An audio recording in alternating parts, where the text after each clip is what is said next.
새겨져서 30배, 60배, 100배의 열매가 맺혀지기를 원합니다. 그런 삶을 살도록 우리 가운데 말씀하여 주시고 그 말씀을 통해서 예수님 만날 수 있도록 도와주옵소서. 예수님의 이름으로 감사하며 기도합니다. 아멘. 이 말씀은 천국 얘기를 하는 거거든요. 우리 한번 질문해 볼게요. 천국 있나요? 없는 사람 손들어 보세요. 아무도 없어요. 천국은 반드시 있습니다. 이것은 제가 얘기한 내용이 아니고 예수님께서 직접 얘기하신 말씀이에요. 그 예수님이 말씀한 내용 2절과 3절 한번 들어볼래요? 2절에 보니까 내 아버지 집에 거할 곳이 많도다. 그렇지 않으면 너에게 일렀으리라. 내가 너희를 위하여 거처를 예배하러 가느니 가서 너희를 위하여 거처를 예배하며 내가 다시 와서 너희로 내게로 영접하여 나 있는 곳에 너희도 있게 하리라. 지금 시대에 많은 사람들이 천국이 없습니다. 이 천국은 잘잘법이라고 그 CBS에서 하는 김학철 목사님 얘기를 들은 연세대학교 신학교 교수인데 그분의 내용은 그냥 마음에 있는 거예요. 실제로 천국이 존재하지 않습니다. 애매하게 말을 하고 있거든요. 근데 여러분, 왜 그런 자유주의 신학자들이 생기냐면 교회에서 하나님의 말씀을 잘 안 듣기 때문에요. 그냥 교회를 다녀서 내가 공부해야겠다라고 해서 신학을 하고 외국 가서 또 신학을 하다 보니까 그런 결과가 생겨서 자꾸 다 성경에 대한 것들을 다 부정하는 거예요. 예를 들어서 오병이어의 사건, 물고기 2마리와 보리떡 5개를 가지고 5,000명을 먹였어요. 그죠? 그리고 12강주리가 남았습니다. 근데 이것을 어떻게 해석해요? 한 아이가 도시락을 싸왔잖아요. 그죠? 근데 그 수많은 사람들이 다 도시락을 싸갖고 왔다는 거예요. 근데 먹다가 남았잖아요.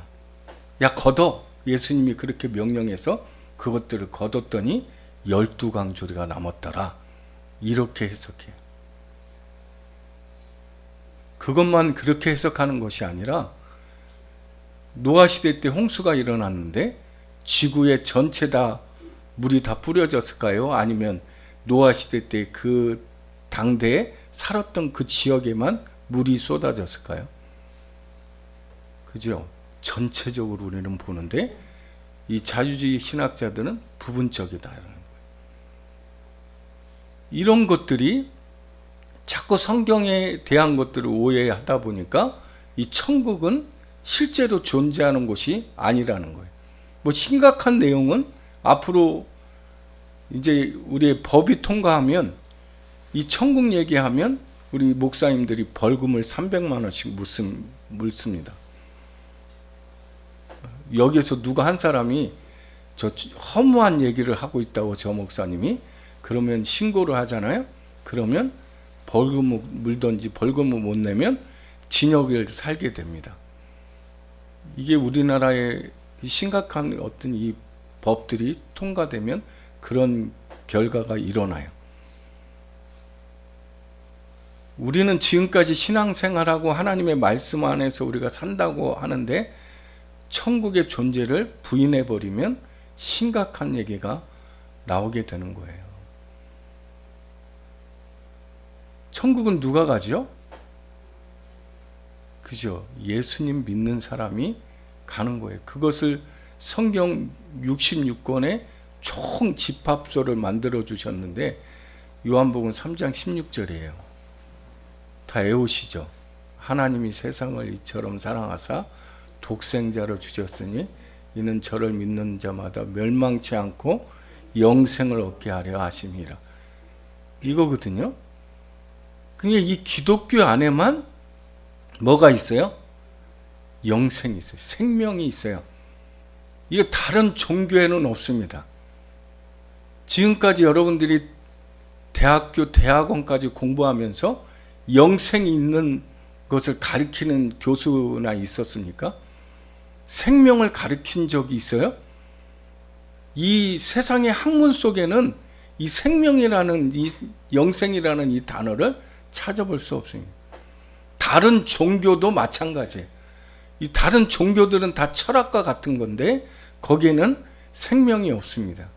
그냥 그들이 마음의 위로나 어떤 잘 사는 방법, 부자 되는 방법, 뭐 이런 것들을 가르치면 가르쳤지 영생이 있다, 생명이 있다라고 말한 사람은 없습니다. 제가 이렇게 얘기를 했더니만 사람들이 다른 종교는 왜 나쁘게 얘기하냐고 어떤 우리 성도님이 얘기하더라고요. 청년도 그렇고 내가 잘못 가르친 거죠, 그죠? 여러분 그렇습니까? 여러분 다른 종교도 생명이 있다고 봐요? 그렇지 않습니다. 이 생명은 오로지 예수 그리스도 안에 들어와야 생명이 있습니다. 우리는 이 사건의 일들을 지금까지 믿고 따랐던 거거든요. 이것을 안 따르면 심각한 얘기예요. 천국이 없다? 이게 문제가 심각하죠. 그러면 다른 종교와 같은 거가 될 수 있어요. 그래서 이런 것들은 우리가 꼭 믿어야 됩니다. 그래서 세상에는 학문이 있어요. 수학이 있죠. 수학 굉장히 어려워요. 그 다음에 뭐가 있죠? 과학이 있습니다. 과학보다 더 어려운 게 물리, 그 다음에 철학이에요. 그 다음에 철학보다 더 어려운 게 뭘까요? 신학이에요, 신학. 우리는 하나님의 말씀을 듣는 거예요. 근데 이 신학보다도 더 위대한 게 뭐 있어요? 신앙입니다, 신앙. 신앙이 뭐죠? 믿음이에요. 성경 하나님의 말씀 66권을 안 믿으면 신학도 다 그냥 철학과 같은 그런 수준에 불과하는 거예요. 근데 신학은 하나님의 말씀을 선포하잖아요. 그러면 신앙은 이것을 믿는 거예요. 그래서 여러분들은 세상의 학문보다도 더 위대한 것들을 듣고 있는 거예요. 그리고 그 사실을 믿고 있기 때문에 우리는 이 성경에 대해서 버릴 수가 없는 거예요. 근데 세상에는 이런 사람들이 얼마나 많은지 몰라요. 우리나라에서도 자칭 자기가 예수 그리스도, 나는 하나님, 보혜사, 뭐 이렇게 얘기하는 사람이 300명 이상이 됩니다. 여러분들이 알고 있는 사람 있잖아요. 신천지 유명하죠? 교회가 제일 크고 5만 명 되는데 이만희 씨 죽을까요, 안 죽을까요? 죽습니다. 하나님은 절대 피조물에게 네가 신이 되어라 말씀한 적이 없어요. 근데 이만희가 둔갑해서 신이 돼서 자기는 육체가 안 죽는데요. 그 사람 지금 93살이에요. 조만간에 죽습니다.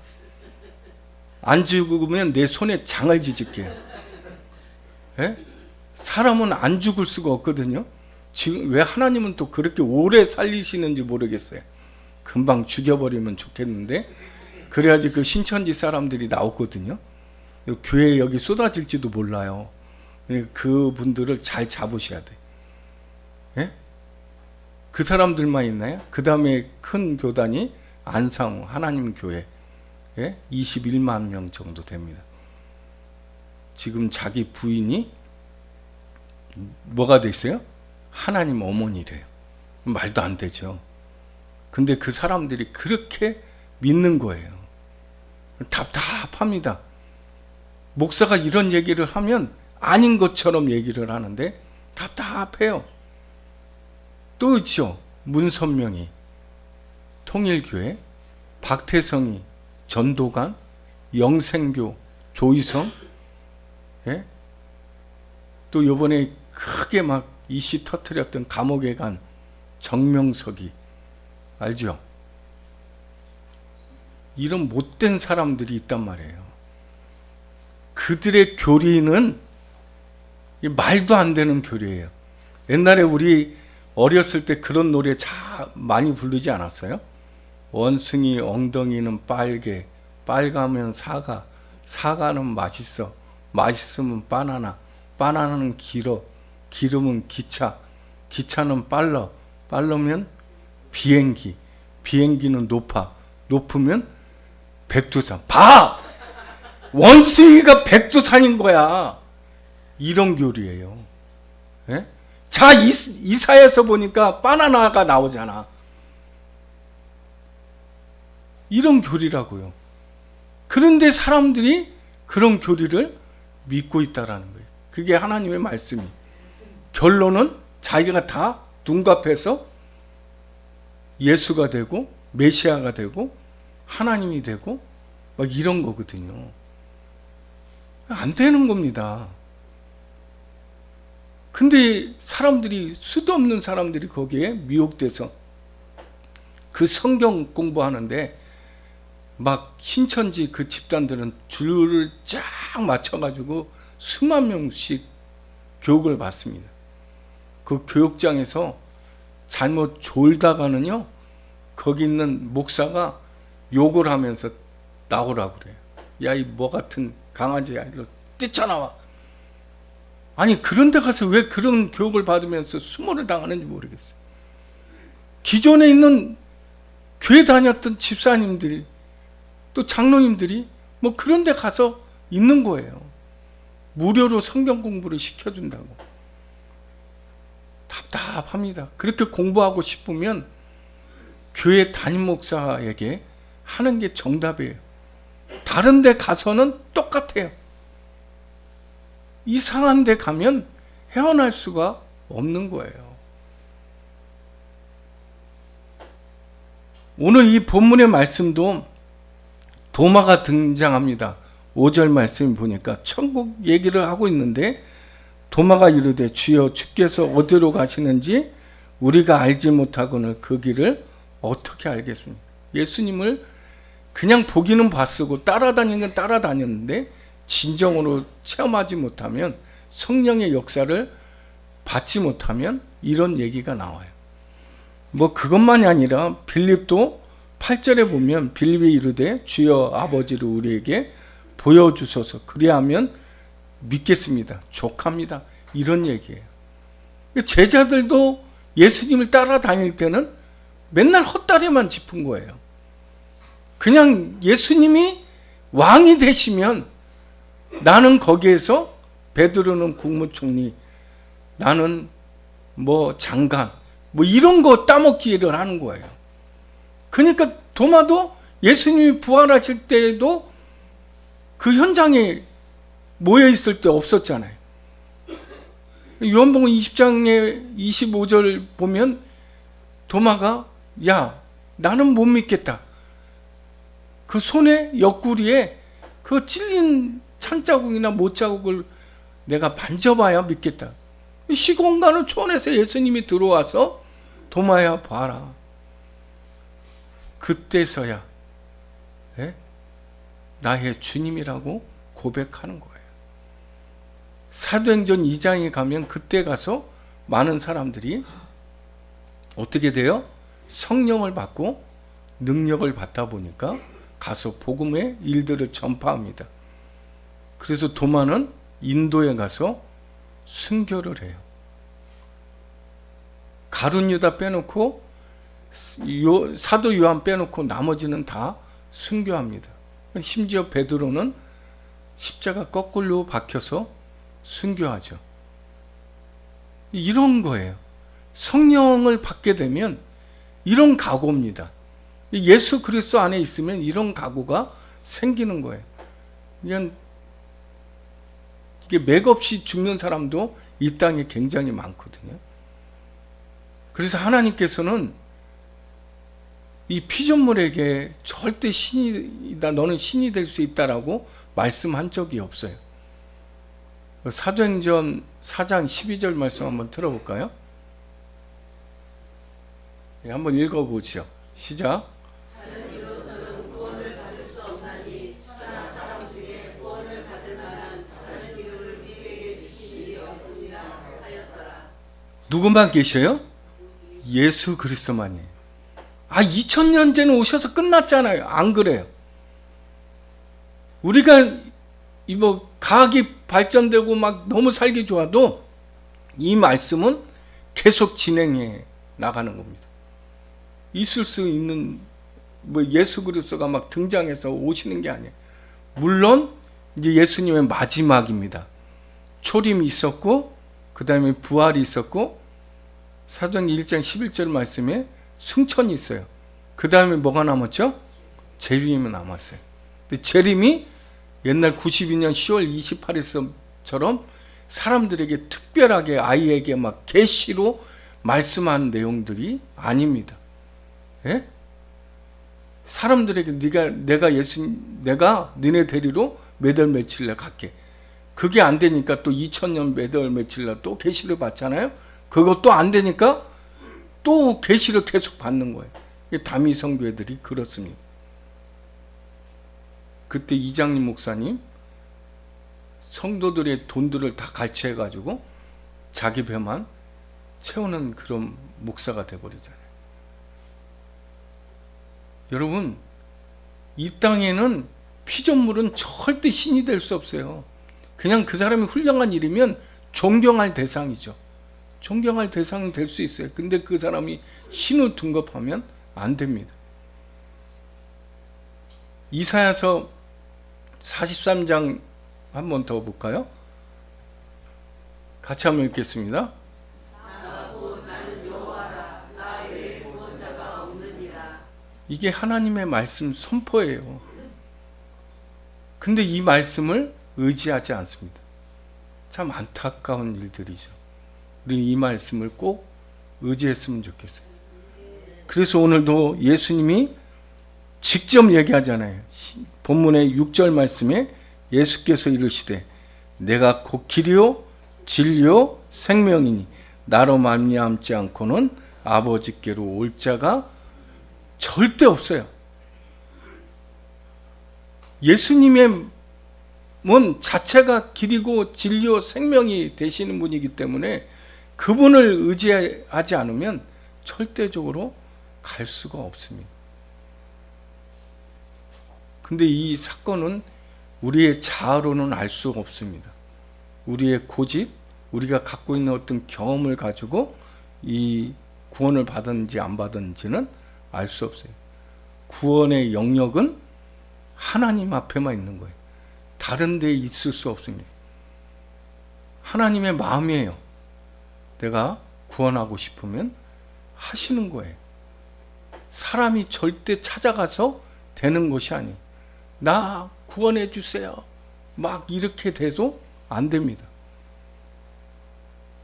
다른 종교들은 그렇게 되고 다른 알미니암주의자들은 또 그렇게 자기들을 찾아가는 신으로 얘기를 해요. 근데 칼빈주의는 절대 그렇지 않습니다.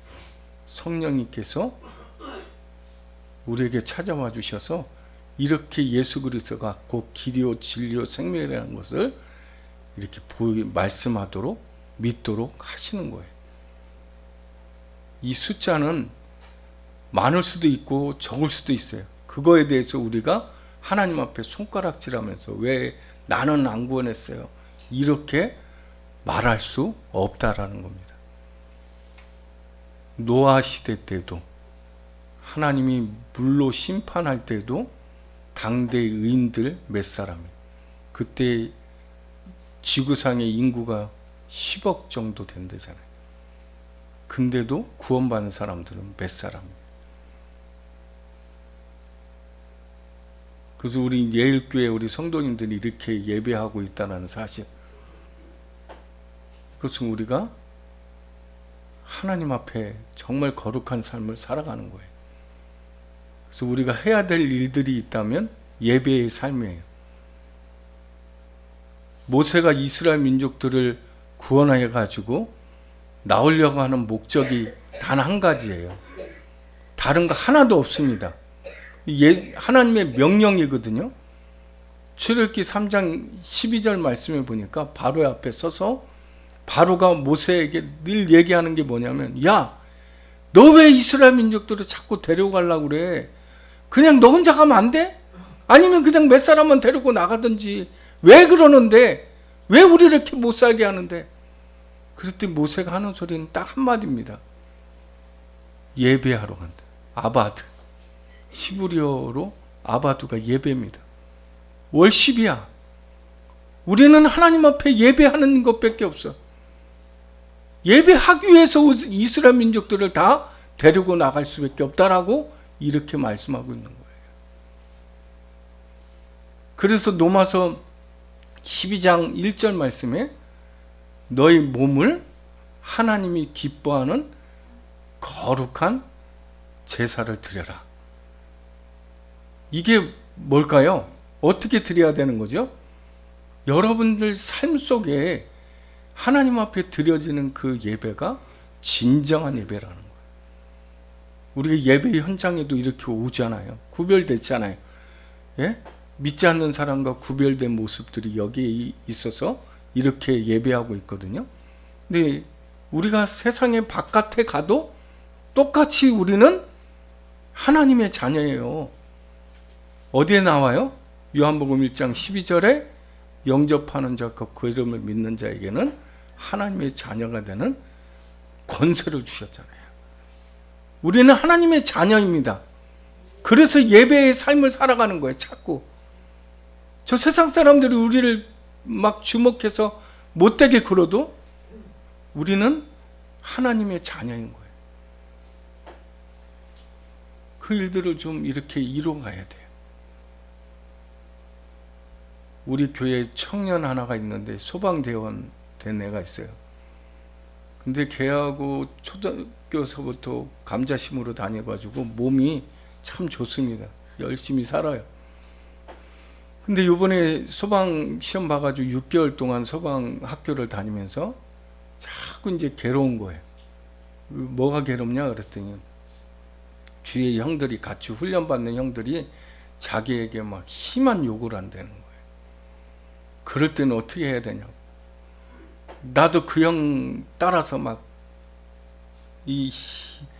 에이씨 막 이래야 되냐고. 막 그게 고민인 거예요. 너는 그 형들이 장난으로 한 거 같냐? 진짜로. 진짜일 수도 있고 가짜일 수도 있고 장난으로 할 수도 있는 것 같은데 어떻게 하면 좋냐고.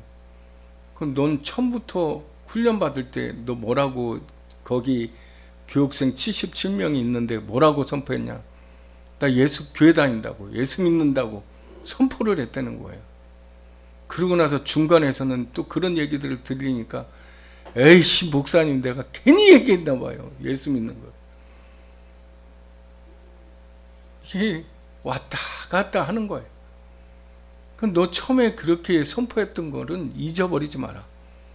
네가 다른 형들이 너에 대해서 막 욕을 해도 참아라. 그것은 네가 선포했기 때문에 예수 믿는 사람이 형들한테 대들면 되겠냐? 안 되죠. 그렇습니다. 세상 사람들이 이렇게 못되게 굴어요. 그래도 우리 믿는 사람들은 예수님 믿기 때문에 하나님의 자녀이기 때문에 수모를 당하는 거예요. 어떻게 보면 그 아이도 예수 믿는 이유 때문에 당하는 고통이다라고 볼 수가 있거든요. 우리의 삶도 세상에 나가면 그런 일들이 굉장히 많아요. 여러분 믿는 사람이 그런 구박을 하면 안 되고 믿지 않는 사람들이 우리 믿는 사람들에게 그런 구박을 주면 주의 이름을 가지고 선포하는 거예요. 예배의 삶을 살아가는 거예요.